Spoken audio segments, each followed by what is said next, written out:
kapitalizmu. Mne to tvrdia, čo ma rozčuluje, lebo oni ho chcú vidieť pekný kapitalizmus. Hej. Potom začali hovoriť, že tu je feudalizmus. A tam rozdiel medzi feudalizmom a kapitalizmom nie je takmer žiadny. Hej, akurát, že jeden má pôdu a druhý má továrne. Žiadny iný rozdiel. A potom začali používať, viete, aký termín? Že tu není kapitalizmus, tu je fašizmus, ale to nemysleli ten doslovný fašizmus ako Kotlebu, lebo ešte nebol u moci, že fašizmus ako synonymum agresivity a niečoho agresívneho zlého, čiže že tu je fašizmus. Takže takéto blúdy zavádzajú, lebo oni chcú reformovať kapitalizmus, ale ten sa reformovať nedá. Nie, to sa nedá. Lebo ja nemôžem korigovať, že či toho človeka okradnem málo alebo viac. To sa nedá korigovať. A ešte potom rozvracajú ceny. Furt každým rokom sa všetko zvyšuje. Socializmus mal veľa chýb, ako to ja netvrdím, ale prvá vec, ktorá nebola ich chybou, bolo, že boli pod tlakom chaotického kapitalizmu. Že oni si vtedy ešte okupovali Afriku vo veľkom, teraz už menej, preto majú problémy. Čiže však čo bol Churchill? Však Churchill bol v podstate fašista. Však on zabíjal ľudí. Však to bol kolónia, to je fašizmus. Áno, kolónie. Hej.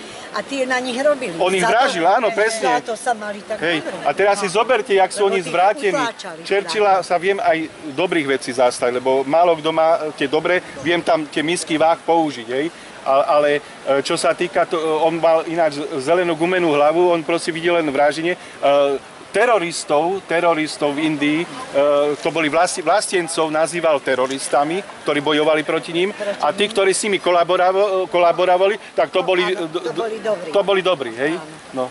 A teraz si zoberte jeden paradox z gumenej hlavy zelenej, že povedal, že že Gandhi je rovnaký vagabund ako Hitler. Rovnaký, že prečo ho prepustili z väzenia? Lebo bojoval proti ním a hoď bez zbraní ešte k tomu. Proti tým, proti kanónom.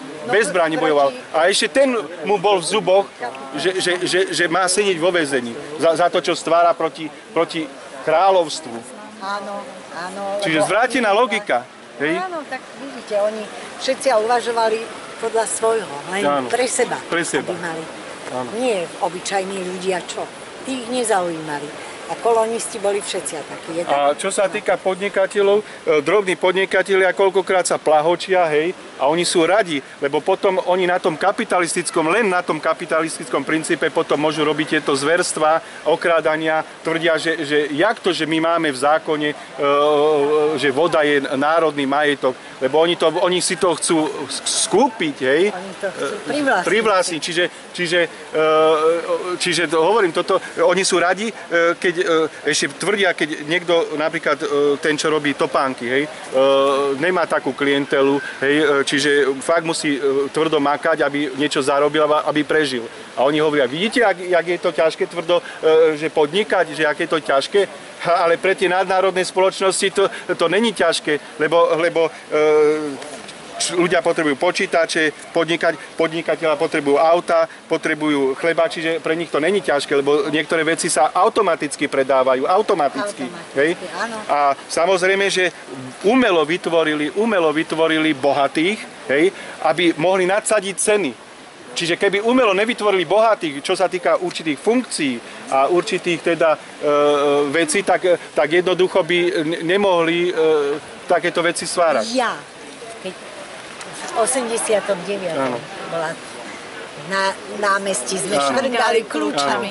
Ja som bola tiež každý deň tam. Lebo sme boli naivní, oklamaní, naivní, lebo sme si mysleli, že konečne, chvála Bohu, teraz a Budajko si s Budajkou teraz sedí v parlamente. Ale oklamaní sme boli kapitalizmom, to si títo, čo ho chcú reformovať, neuvedomujú, že kým boli oklamaní. No to už viete, ale boli sme oklamaní. Len prevrátené kabaty, bohužiaľ. Každý hrabe. A zoberte si ten paradox, ja vám poviem ešte jeden zaujímavý paradox. Thatcherová, hej. Thatcherová napríklad, všetci ju majú v hube, všetky tie neziskové organizácie, Radičová, čo sú platení zo západu, všetci, čo sú platení zo západu, hej, tak Thatcherová. Ale teraz si zoberte, že títo Bilderberg a títo, ktorí chcú okupovať celý svet a napadnúť Rusko, tak tí jednoducho nepotrebujú Thatcherovú, Oni ju nakoniec aj zosadili, lebo čo Thatcherová hlásala? Hlásala, že suverenita rozhodovania a Británie sa má uchovať. A to neštimuje týmto, čo chcú vpáliť do každého štátu, hej, a uzurpovať si suroviny, týmto neštimuje. Takže volakedy v 20-30 rokoch použili fašistov, zaprvé len 3 štáty boli fašistické, ale tedy ich použili proti socializmu, komunistickému socializmu, tak aby som bol presný, komunistický socializmus, bo môže byť aj iný napríklad. Hej. Socializmus s ľudskou tvárou, áno, sme počúvali, takéto a dneska už títo fašisti, pravičiari už si vedia, že si nemôžu všeličo dovoliť, lebo tie ľudské práva trošku narastli, oni už vedia, ale v každom štáte teraz sa bujne nacionalizmus, ale aby ochránil vlastný národ. Lenže oni už nehľadia na to, keď budú obchodovať, že či nebudú zás oni zotročovať nejaký iný národ, aby sa ich národ mal lepšie. Čiže preto ten kapitalizmus treba dať proste odstrániť, lebo čo hlása fašizmus? Fašizmus bol vlastne medzi kapitalizmom a socializmom, to znamená mačkopes, že aby sa mal aj zamestnanie dobre, aj majiteľ, aby sa mal dobre. A to nejde.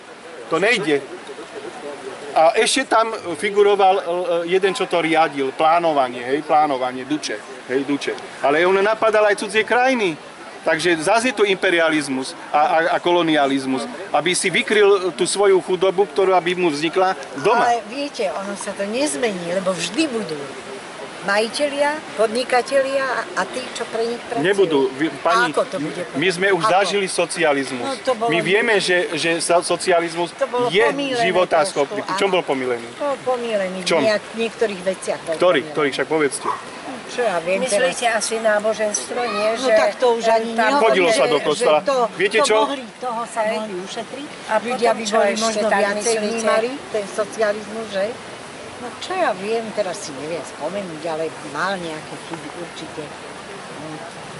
No, ja poviem jednu chybu. Povedzte. Nebudem hovoriť o banánoch, hej, klišé, dneska už ani na jablko nemáme vlastne, hej. Takže takto. Napríklad ľudia čakali dlho na byt, keď neboli zápasom. Zápasom dostali hneď byt, hej. Ale ja som robil umeleckú školu, takže ja som nemal nejakú víziu, hej, do budúcna, tak ja som sa ani nepodal. Lebo ja som už vtedy tvrdil, aj rodičom som sa s rodičmi hádal, že byt by mal dostať predsa normálne každý v socializme. To, čo robil Kadáfi napríklad. A to bolo dobre, Lenže čakalo sa 14 rokov niektorí, keď nerobili zápasom, hej, a bola tam korupcia. Čiže tých ľudí bolo treba vyhodiť. A to nedokázali, tí straníci to nedokázali, lebo totiž to museli sa brániť voči západu, čiže nedokázali všetko urobiť dobre, lebo ľudia by frflali. Ľudia frflali, keby videli, že mali oni otvoriť hranice. Áno, ale keby tam videli obchody, mäso, zlato, hej, tamto, tak by jednoducho urýchlil sa tento pád, nakoniec by sa urýchlil. Lebo oni totiž nevedeli, čo to stojí v zamestnaní, koľko stresov, že koľko dostanú a tak ďalej. Nakoniec Rakúsko si povylepšilo po 89. na nás. Hej, aj iní kapitalisti si polepšili na nás. Áno, lebo naši utekali tam... Rakúsko, viete, jak je zadlžené? 100-krát viac, jak my zatiaľ. Hej. Je viacej zadlžené? Viacej zadlžené. 70% je tam turistiky. Nebyť turistiky, tak oni sú priemyslov a týmto na kolenách. Áno, lebo oni nemajú. Čiže naši tam robia, naši sa starajú o starcov. Keby na to mali investovať svoje peniaze, zás by boli dole. Čo urobili? Ja som chvíľku robil v Palme, Palmu zavreli, lebo nedostali naši, nie že zahraniční, naši GNT vagabundi, keď nedostali dotáciu od štátu, im vypršala lehota, tak to pustili preč. A kto dnes vyrába olej? Rakúšania. Za to Rakúšan kúpil solivári v Prešove, zavrel ich a predávajú a diktuje ceny Rakúšan. Čiže si polepšili. Predĺžili životnosť hnusného kapitalizmu. Keby kapitalizmus bol dobrý, rodili by sa tam deti. Keďže sa tam deti nerodia, asi je tam niečo choré. Takže zás porovnajme, vráťme sa socializmus a kapitalizmus. Čo bolo zle? Ani neviete povedať. Nie zle, ale dobre bolo naozaj toto, čo ste aj spomenuli, že tak mladí ľudia dokázali dostať byty Je tak, požička. no požičky boli, ale byty, fakt štát staval byty, naozaj, čiže boli štátne byty, áno, ale teraz čo mladí ľudia, chudáci? Haha, keď chce mať byt, musí si požičať 150 000 eur a celý život bude splácať a ani to nesplatí chudák. A keď príde, nedaj Bože, o zamestnanie, čo je teraz veľmi časté, kdežto pre tým socializme musel byť každý zamestnaný, ešte aj cigáni. To som práve chcela povedať, že zase musím povedať pozitívnu vec na socializmus, že vtedy mal každý prácu, aj ten cigán. Musel. Každý mal prácu. Teraz... Ja som robila v sociálnej poisťovni celý život. A viete čo? Aj tie dôchodky sme počítali, áno, cigáňom preto, lebo fakt, on musel odpracovať týždenne, ja neviem, denne aspoň 4 hodiny, ale musel robiť, lebo ináč sa mu žiaden dôchodok neprizná. A teraz čo? Cigáni dostávajú dôchodky a povie, a čo by som ja išla robiť? Systém ja dostanem 340 eur, či koľko. A na čo by som išla robiť, keď by som zarobila? Lebo ich systém podporuje, rozumiete? Ale to je preto, aby sa nebúrili pravdepodobne. Od 89. nikto s tým nič nerobí. Každý sľuboval, že začne cigánsku problematiku. Nikto doteraz tým, jedine kto, ja musím povedať, Marian Kotleba, celý život bojuje proti cigánom. Celý život bojuje proti cigánom.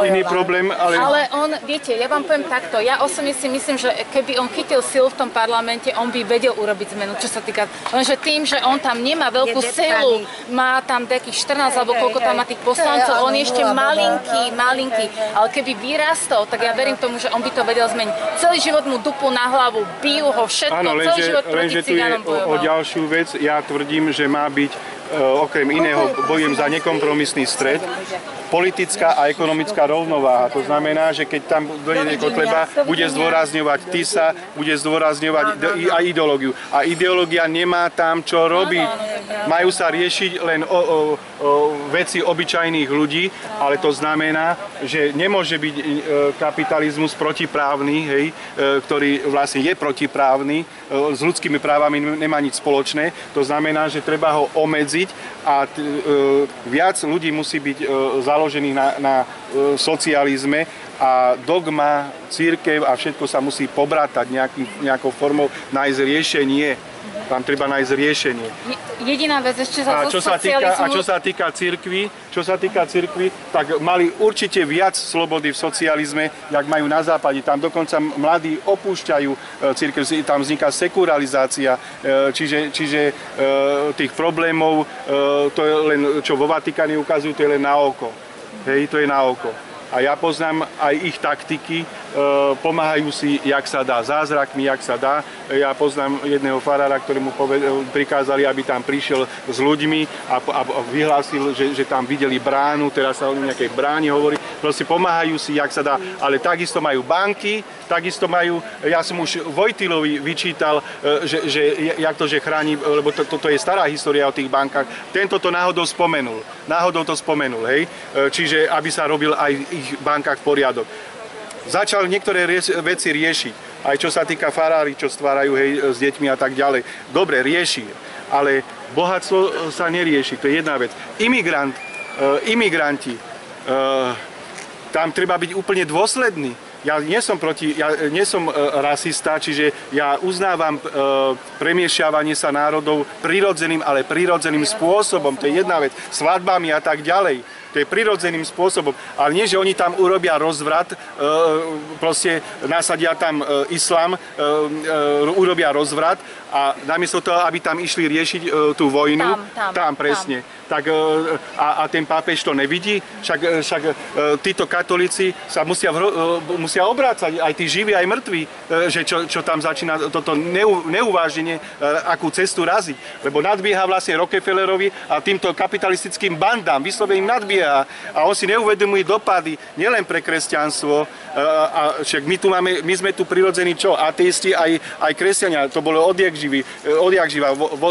Komunizmus, ateizmus nevznikol vo Sr, to už bolo v Grécku. Jak sa človek narodil, sa trieštil na tieto dve vetvy, hej? Čiže on si neuvedomuje dopady. A oni môžu, niekto povie, že lebo je tam málo ľudí. No ale to si kapitalisti zavinili, že je tam málo ľudí. Tak urobte také zriadenie, aby sa nerodilo málo ľudí.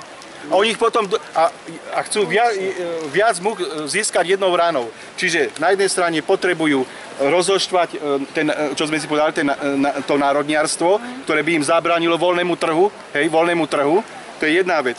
Potom doplniť tých ľudí, čo im chýbajú, aby produkovali pre nich zisk, a lacná pracovná sila. Čiže to, ale oni nepovedia tieto veci, o tých nehovoria. Áno, však hovoria to, čo vyhovuje, takže ako vždy. Dobre. A počúvate aj Piakina? Veľmi pekne ma Piakina nepočúvate? Piakina. Nie. No, tak to ten je výborný, Piakin, áno. Že nájdete na